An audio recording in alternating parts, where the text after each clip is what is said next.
టీడీపీకి సంబంధించిన ఒక మనిషి గిలుకుపూడి శ్రీనివాసరావు ఏదో ఉంది అతని పేరు.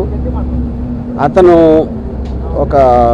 నన్ను చంపడానికి ఒక కాంట్రాక్ట్ ఇచ్చాడు లైవ్లో.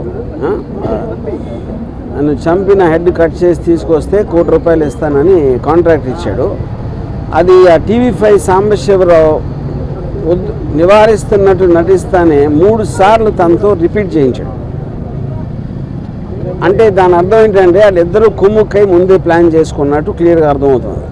మూడోది దాని తర్వాత కంటిన్యూ చేశాడు డిస్కషన్. దాన్ని బట్టి కూడా అది ప్రూవ్ అవుతుంది. ఇంకా ఛానల్లో ఇలాంటి వ్యక్తులను పెట్టి ఇలాంటి ప్రసారాలు చేయిస్తానంటే 100% ఛానల్ ఓనర్ బిఆర్ నాయుడు గారు కూడా దాంట్లో కాన్స్పిరసీలో చేయి ఉందనేది నా బిలీఫు. దాని సందర్భంగా అది ఆ కంప్లైంట్ ఇవ్వడానికి నేను వచ్చాను ఇక్కడ డీజీపీ గారి దగ్గరికి. నేను దాసరి కిరణ్ కుమార్ మీ అతను కంప్లైంట్ హ్యాండ్ ఓవర్ చేసాం. దానికి అప్రాప్రియేట్ యాక్షన్ వాళ్ళు దాంట్లో ఉన్న అన్ని పరిశీలించి వాళ్ళు తీసుకుంటారు. సో ఇది ఇక్కడ జరిగింది. బెదిరింపులు పట్టించుకుంది. ఇప్పుడు ఆల్రెడీ తను సోషల్ మీడియాలో నేను చేస్తాను అంటే నేను చెయ్యి అన్నట్టు చెప్తున్నాడు. మీకు మర్డర్ చేయటం కన్నా వేరే వాళ్ళని ఇన్స్పైర్ చేస్తున్నారు మీరు. ఎందుకంటే ఇప్పుడు మీకు కిరాయి హంతకులా వీళ్ళ డబ్బులు ఇస్తే ఎవరు చేస్తారు? కిరాయి హంతకులు చేస్తారు. వాడిని చంపితే ఇంత డబ్బులు ఇస్తాను అని ఎంతమంది ఎక్కడెక్కడ ఎలా ఇన్స్పైర్ అవుతారో అని మనకు ఎట్లా తెలుస్తుంది? సో అలాంటిది మీరు టీవీలో చెప్పించడం కానీ చెప్పడానికి అవకాశం ఇవ్వటం అనేది మేజర్ క్రైమ్ అనేది మా ఉద్దేశం. అది కంప్లైంట్ దాని గురించి. అంటే ఇప్పుడు కూడా చాలా కాంట్రవర్సీలు వచ్చాయి. ఇప్పుడు కూడా కంప్లైంట్ రామ్ గోపాల్ వర్మ గారు ఇప్పుడు తొలిసారిగా కంప్లైంట్ అది ఎప్పుడు నన్ను చంపడానికి ఎవరు ఇవ్వలేదండి కాంట్రాక్టు. అది తొలిసారి ఇచ్చారు కాబట్టి నేను కూడా తొలిసారి కంప్లైంట్ ఇస్తున్నాను. ఇప్పుడు సినిమా రిలీజ్ అనేది అది ఇంకా కోర్టులో ఉంది. ఆ కోర్టులోది రేపు ఎల్లుండి తెలుస్తుంది. దాన్ని బట్టి ఉంటుంది. సబ్ జుడిస్ కాబట్టి అది నేను చెప్పలేను. చంద్రబాబు లేకపోతే ఆ పార్టీకి వ్యతిరేకంగా వ్యూహం అనే సినిమాని జగన్ అనుగుణం తీసుకున్నారు కాబట్టి మీ మీద ఇలాంటి వ్యాఖ్యలు కానీ ఎవరైనా డిబేట్ జరుగుతుంది అనుకుంటున్నారు. ఇప్పుడు పాయింట్ ఏంటంటే పొద్దున్న లెగిస్తే లోకేష్ జగన్ సైకో, జగన్ బాబాని చంపేశాడు, జగన్ అది చేశాడు, అతను ఎవడో మర్డరు, ఇతను ఎవడో దొంగ, అతను ఎవడో స్మగ్లరు అని పొద్దున్న లెగిస్తే ఆయన మాట్లాడేదే వేరే వాళ్ళని విమర్శించడం లేకపోతే ఎలిగేషన్స్ చేయటం. అలాంటిది వ్యూహం సినిమాలో ఏదో చూపించేస్తున్నానని వాళ్ళు ఊహించుకుని వాళ్ళు చేసేదే నేను చేస్తున్నానని చెప్పడానికి వాళ్ళకి అసలు ఏ విధంగా రైట్ ఉంది అనేది బిగ్గర్ క్వశ్చన్. అది వ్యూహం అనే సినిమా ఒక పొలిటికల్ కామెంట్, అది పొలిటికల్ ఒపీనియన్ నాది. దేశంలో ప్రతి ఒక్కరు ఉన్నట్టే మీరు తెల్లారు లేస్తే మీరు డిబేట్లో మాట్లాడచ్చు, న్యూస్ పేపర్లో రాయొచ్చు, లేకపోతే బుక్ రాయొచ్చు, న్యూస్ పేపర్లో కాలం చేయొచ్చు, ఒకళ్ళిద్దరితో మాట్లాడుకోవచ్చు, ట్వీట్ పెట్టచ్చు, అలాగే సినిమా తీయచ్చు. అన్నీ కూడా మాధ్యమాలు. కంటెంట్ అనేది ఎక్స్ప్రెస్ చేయడానికి నాకే కాదు ఎవరికైనా రైట్ ఉంటుంది. అదే నేను చేస్తున్నాను.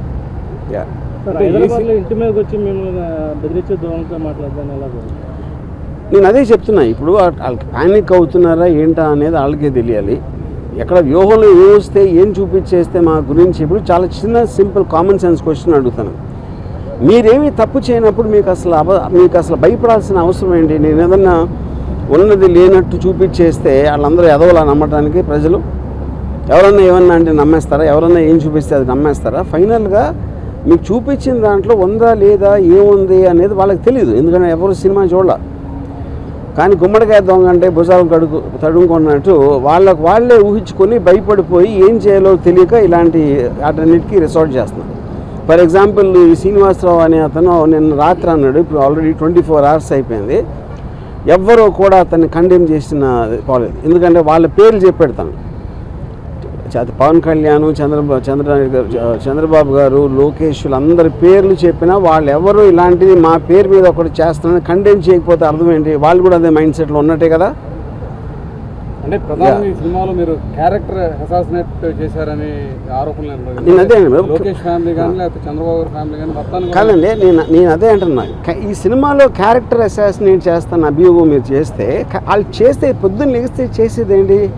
ఎవరినైనా కాదు, నేను చెప్పేది ఉట్టి జగన్ కాదు, పాలిటీషియన్ అనే ప్రతి మనిషి కూడా పొద్దున్న లెగిస్తే ఎవరో ఒక క్యారెక్టర్ అసాసినేట్ చేయటమే పనిగా పెట్టుకుంటారు.